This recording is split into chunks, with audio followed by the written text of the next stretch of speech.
Today, I dedicate this conversation to a remarkable woman who has played a huge role in shaping who I am today. She has been a guiding presence throughout my life, stepping alongside my mother to nurture and support me. To me, she is not only a mother and a grandmother, but she is also a sister, a nurse, caregiver, and God fearing woman. I am extremely grateful for her presence in my life and proud to call her my nanny. Nanny, how are you doing today? I'm fine. How are you, Jazz? I'm doing good. Thank you for asking. So, tell everybody your name. My name is Mary Hayward. Mary Hayward, and where are you from? I'm from Clarksville, Mississippi. All right. And what was it like growing up in Clarksville, Mississippi? It had its ups and downs. It What do you was mean? fun. It was fun? And it's sometimes fun and funny. What parts of it was fun? When you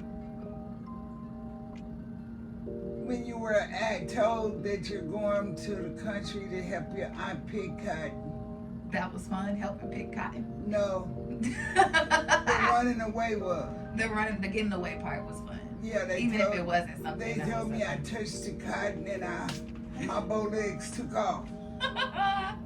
So that was funny when they were telling me. Oh yeah, but you didn't notice really like the severity of that, like picking cotton. No, So you was actually involved in some of that, family members and stuff that was involved in that.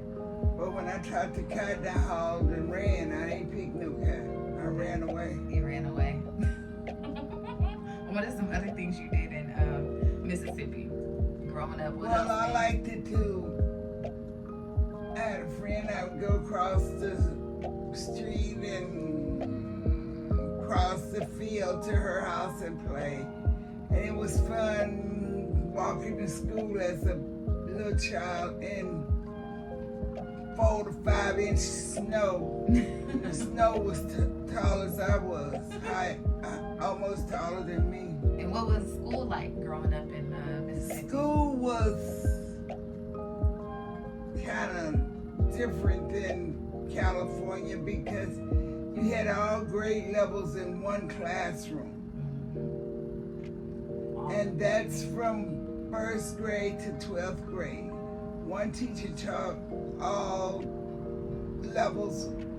grade levels of school. So when you was in class, you had a class that was like, you were in 5th grade, and then you had somebody that was in 12th grade. I was in 1st or 2nd grade. And then you had people that some was in 1st grade, 3rd grade, all the way up to 12th grade. Was there any white kids at your school? No. It was an all black school? Yes. Oh, wow. And what about the education? Do you feel like the things that you learned in school was Well, school there was helpful because the teachers made sure that you were learning. Yeah, that's good. Even though they had a whole bunch of like other age groups in there, they were able Yes, to kind they of wrote on the board for each grade level, and they had an assistant where they would go around through the classroom and check on each student. That's good. All right, and then how did you get to California? My family moved. My grandmother wanted to move to California, so my aunt came down and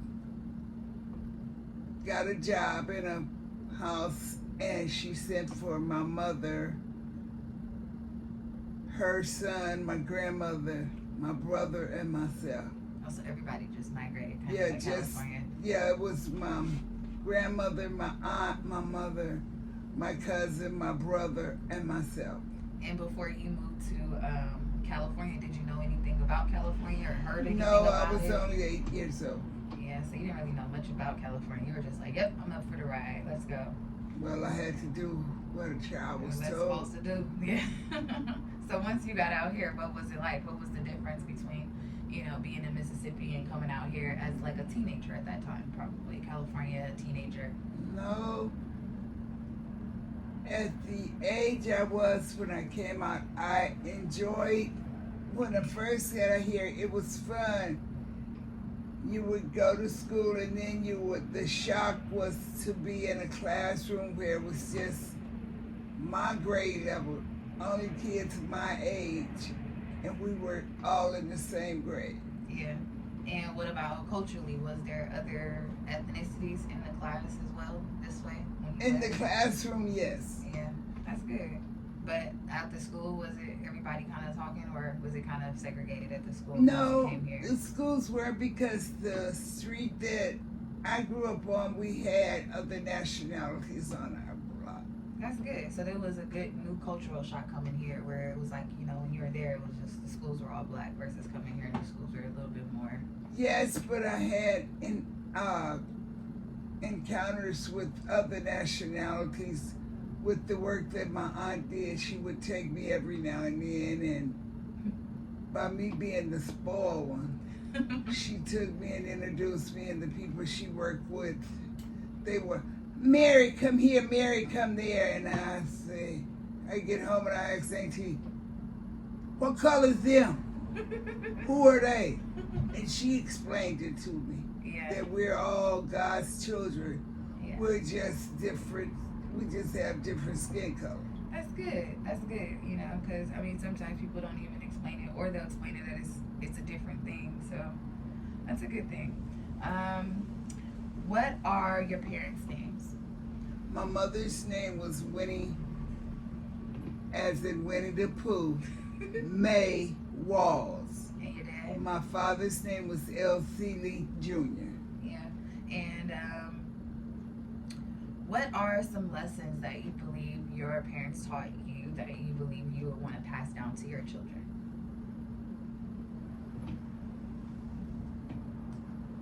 Some things I'm still learning. Don't be so quick to speak. Stop and listen to what the person has to say before you make any remarks. Listen, because my grandmother taught me that a good person, a rich person, will sit and listen before they cut you off and say things. Say listen, say you learn a lot by listening. That's good. Listening is something that is important. Is there anything your dad might have taught you? No,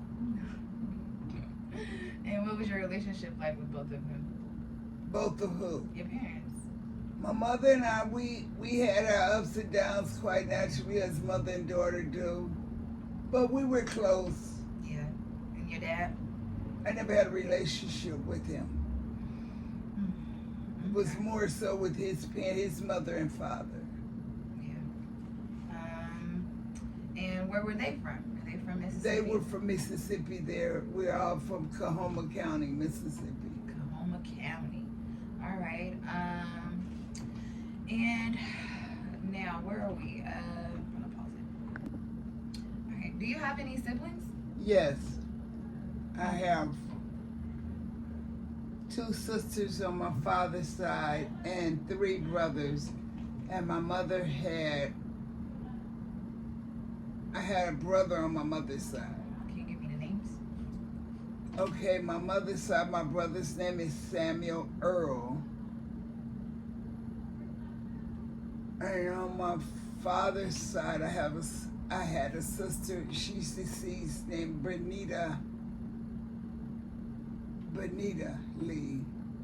A sister named Felicia Lee. A brother named Larry.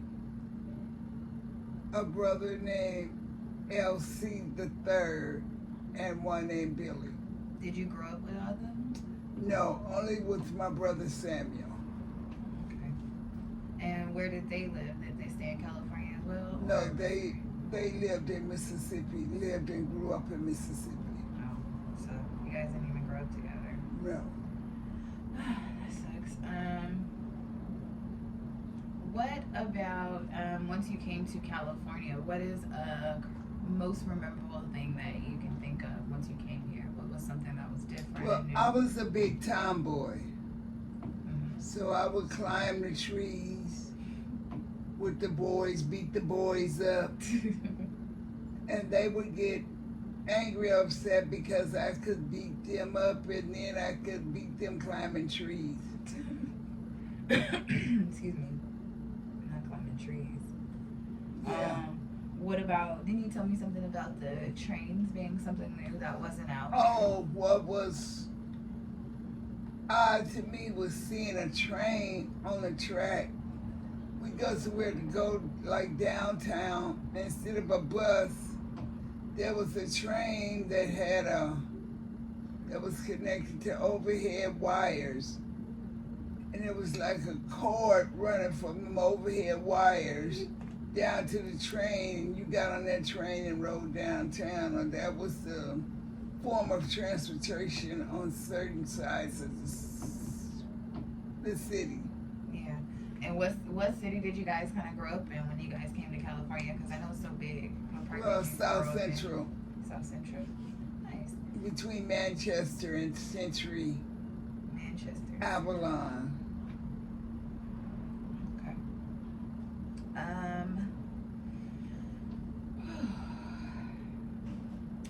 What is something you would want to do that you never had a chance to do before? I would enjoy going to see places like Jerusalem, Bethlehem. I would love to go to New Orleans to see a Mardi Gras. Mardi Gras. That sounds like fun. All right. And what are some hobbies that you're kind of like maybe into right now? I know we talked about Learn church. about scrapbooking. Scrapbooking.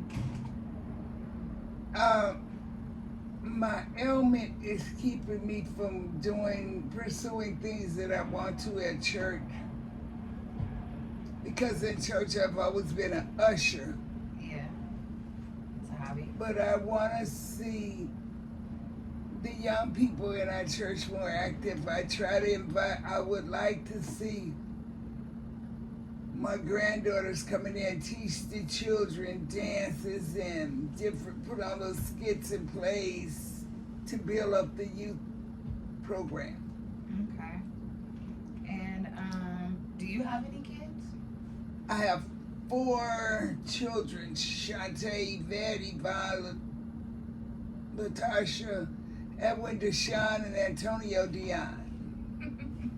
Just 4 kids. You got any grandkids? Oh, yeah. How many grandkids? I have 16 grandchildren. The oldest one is Jasmine A. And the youngest one is my son, Amari. And I have 1 great-grandchild, Amzi. Amzi. Look at you. That's And a lot he's, of grandkids. oh yeah, and I'm proud of him. Yeah. And that great-grandson is a jewel. Yeah. So I was gonna ask you, what are some things that you maybe do with your grandkids or your great grandkids? Run them away. Not run them away. What are some things maybe you would want to do with your grandkids or your great grandkids? Ooh, Cool maybe things? go watch them go bowling. I think Bowling. that I That'd would be like fun. to go bowling so they can see their nanny roll down Not roll down. the Not roll. alley. Not roll with the ball, huh? Yeah, instead of the ball going down the alley, I'll be the one going Going down down the the alley. And they gonna be laughing watching you. 16 of us at a bowling alley. That's gonna be some fun. Yeah. Yeah, I think that'll be fun. Alright. What do you think is needed for this generation to succeed? Top 3 things. Education,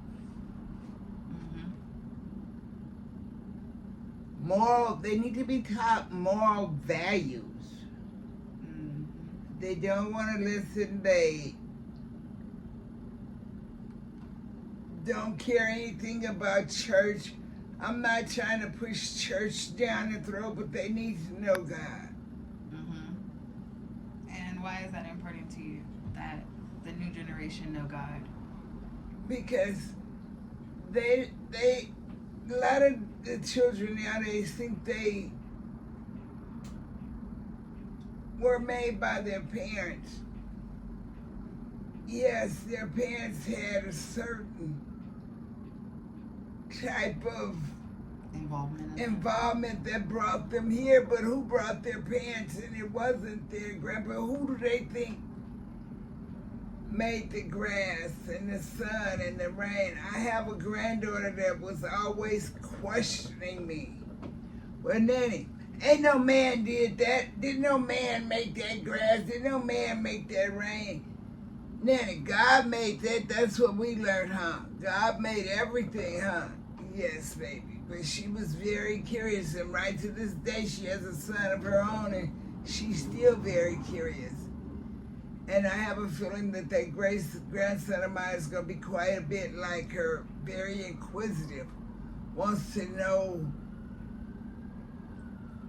answers to questions that where it's just going to make the parent think, where did he learn to ask me that? Because they need to know. Yeah, I think that is important. Do you go to church? As often as I can. And what church do you go to? Bethany Southwest. Is that here in Los Angeles or California? It's on 129th and Avalon. Pastor Charles Timothy Woods. And how long you been going there? How long we been going there? How long? 13, 14 years. 14 years. It's a long time with a church. Well, before I would belong to his grandfather's church, which was Roger Williams, that was located on Adamson, Vermont. I went there for 34. Then the church dispersed. And brought you to Bethany, you said? Yes. And what do you like about Bethany? What keeps bringing you back there? What do they provide you? The Christian feel, you could feel the spirit in the people. And the pastor, quite naturally, we grew up together, and I knew him and his family. And I thought I knew who he was. And it's good to learn him as a minister. Okay. Do you feel like he's a good role model, would you say, for you? Yes and no. Yes and no. Why not? Yes and no. Well, I guess it's the question that I ask about all pastors. Do they lead a double life? Are they this way on Sunday and Wednesday you catch them not doing Christian things? Not saying not doing Christian things, but like they're not, I say do pastors practice what they preach? Yeah. And I don't see a lot of them, including him. They don't always practice what they preach. They say a lot, but they don't do what they're saying. I feel. It's your opinion. I think everybody's entitled to their own opinion. And these days, a lot of people feel like they can't say what they want to say, and I think that's important. Well, I feel like if pastors were more open and spoke and kept contact, if they're in a small church, which is not a mega church, a pastor couldn't keep in touch with all of his members. But if your church is not so large, it's not hard to take a half hour to an hour a day to call so many of your members, especially the ones that are sick, or you haven't seen in a while, and tell them you miss them, and see what happens. Don't you know how a member would feel hearing their pastor or his wife calling to see how they were and tell them they miss them at church? Yeah, I think those things are important. I think it's a part of something that we need to pass down generationally, not just, the younger going to church, but as far as the people at church, like you said, walking and preaching and doing the things that relate to other people, I should say. Can you share any traditions or rituals that you've been passed down? pray, pray, pray. I can say two things. Well, biggest is about, not two, saying two, I didn't mean two things. My oldest two granddaughters are very religious in their own ways. They attend church as often as possible. And I know my oldest one, if her and her husband is not attending church in person, they start their day with television, church on TV or something like that. I know during with the COVID, you saw churches on Zoom and things like that. I didn't know they were still, well, I see it sometimes, so I think they do church like that. But it's interesting to see a lot of young people still enjoy church as much as they do. And what parts of church do you like and feel like are important? The pastor and then the members get to know, socialize with other Christians. How do you and your family celebrate different traditions and events and gatherings and birthdays and coming together? Like, what are some things that you guys Well, we used to, the older members, we would basically do for them. But once they passed, a lot of our traditions as far as getting together. Now, I would say one, if I was able to and had to do, I would have one party once a month for everyone that was born in that month. Now, I've been around families where they would give a dinner or a little get-together for every person's birthday on that day. I feel like that's a little bit too much. What if their birthday is 2 days apart? You gonna give a birthday on Monday, then turn around and give another one on Wednesday? Yeah, so No, that'll where one, like at Roger Williams, we had it where we would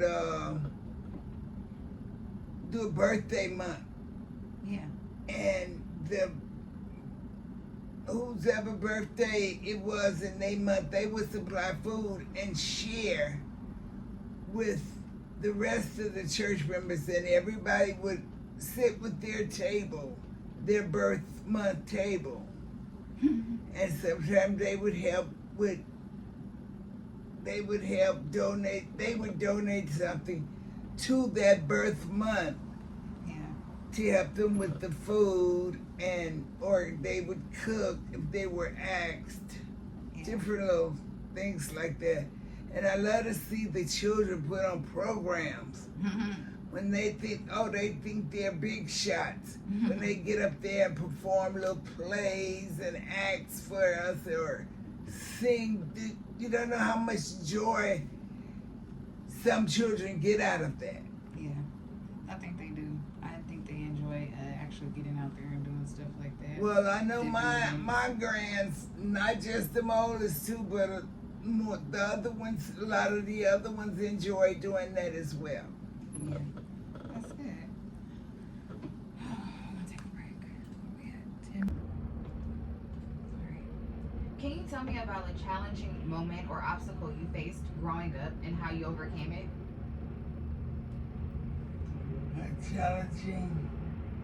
A challenging moment or obstacle or a situation that happened when you were younger that you faced growing up that you might have overcame. Not offhand, I can't. No. Do you have any role models or mentors who influenced you? Yes. My aunt Naomi Pettis is for it as spiritual guidance and always trying to help others. And my 4th grade teacher, Roberta Johnson, she was a religious one, but she had a way of teaching her students where they were eager to learn and want to go on and learn more. That's good. Are there any things that you feel like you wish you would have done when you were younger that you know, maybe seen or wanted to do? Maybe you wanted to be a dentist or a doctor or something when you were younger. What is something that you wanted to do or be when you were younger? When I was young, I wanted to be a social worker. A social worker. They still need them. Can you share any of your fondest memories when you were being raised as a child with your brother? Christmas gift wrapping. Y'all would wrap gifts together? And how did that go? Like, what made that special?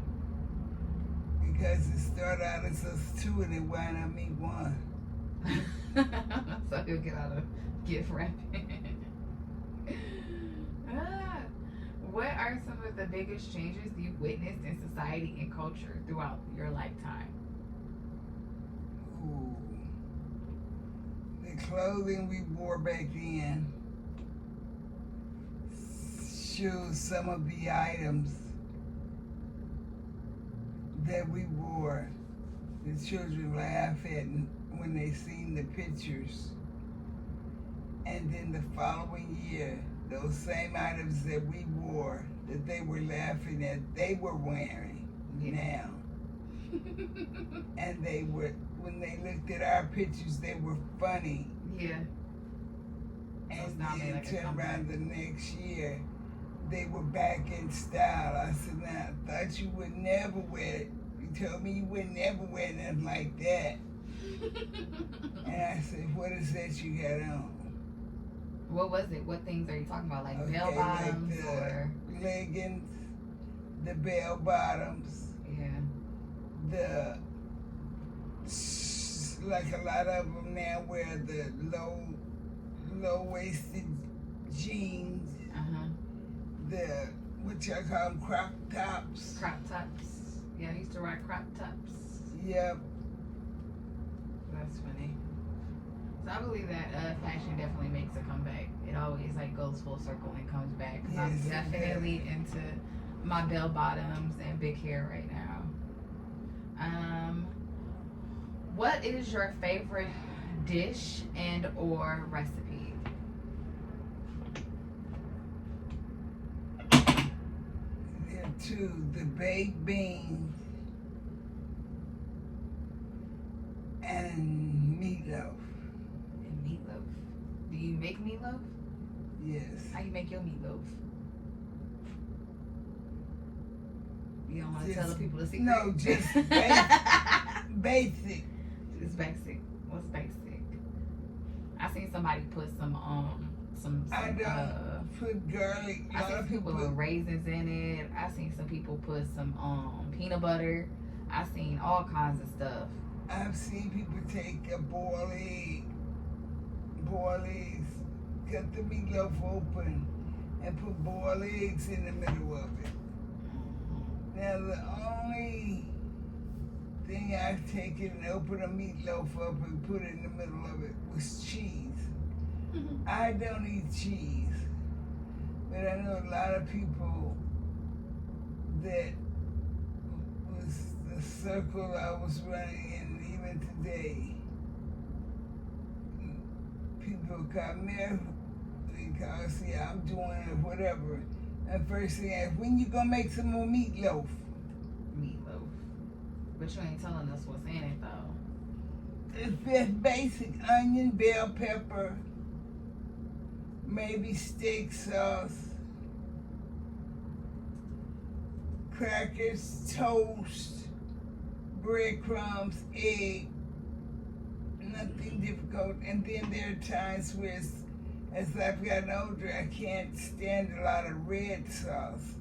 Yeah. So what I do, I take and make get some tomatoes and make it as a sauce myself. It's not as heavy Right.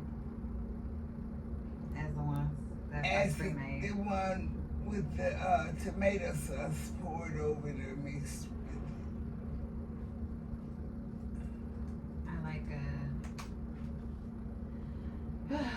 I like meatloaf. Do you put raisins in your potato salad? it. No.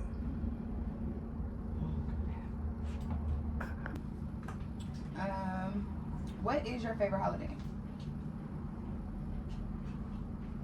I really don't have one. No. If I would have to say, I would say Christmas because of the birth of Jesus. Yeah. And then what's your favorite movie?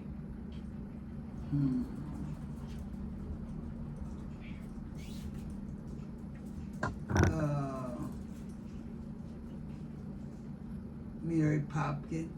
Poppins. And what's your favorite book?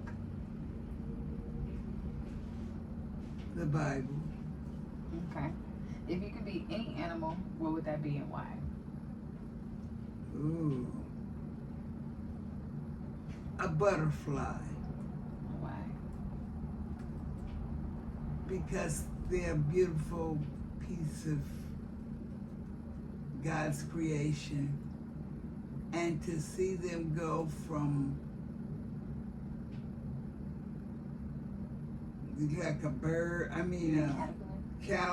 look, whatever they is, like little moths or something, little like it's just a caterpillar or a little inch one. If you could be any animal, what would it be and why?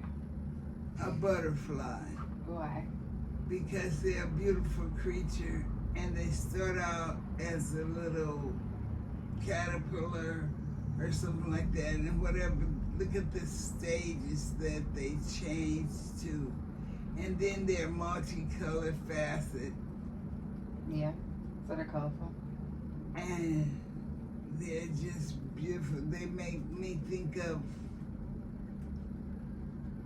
someone I love or their spirit being around me. I like butterflies too. I believe they hold energies and spirits. What is a quote you live by or like saying?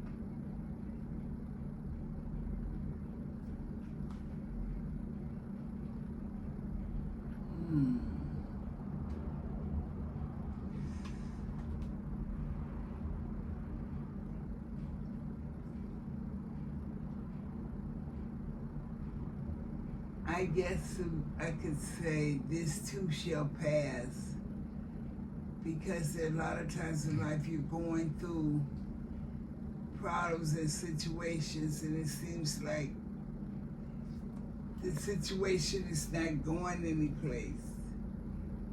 But before you know it, that situation has passed and you're still sitting there wondering, I wonder when is this gonna pass? And then you look up and you see whatever the problem was or whatever, it has resolved itself. Yeah. In a way that you wasn't imagining. Yeah, that's true. So if you could tell the world one thing, what would that be? To just get along with everybody. Yeah. Just live in peace and harmony. We all can get along if we only work at it. Yeah, I agree. Well, I appreciate you sitting with me, talking with me, and giving me the time to interview you. Is there anything you would like to say or leave with anyone? Yeah, is there anything you want to say? Or do you feel like that needs to be heard? Remember that God is the head, or He's the beginning and the end. That is true. And without Him, you wouldn't be breathing. You wouldn't be who you are and what you are and what you have and what you don't have, because all of it, any and everything that we are and have is His. Yeah. And don't boast and try to put people down because you have a little bit more than them. Remember, you can be not brought down to your feet or knocked down and lose everything you have. And they picked up, would you want them looking down on you and making you feel inadequate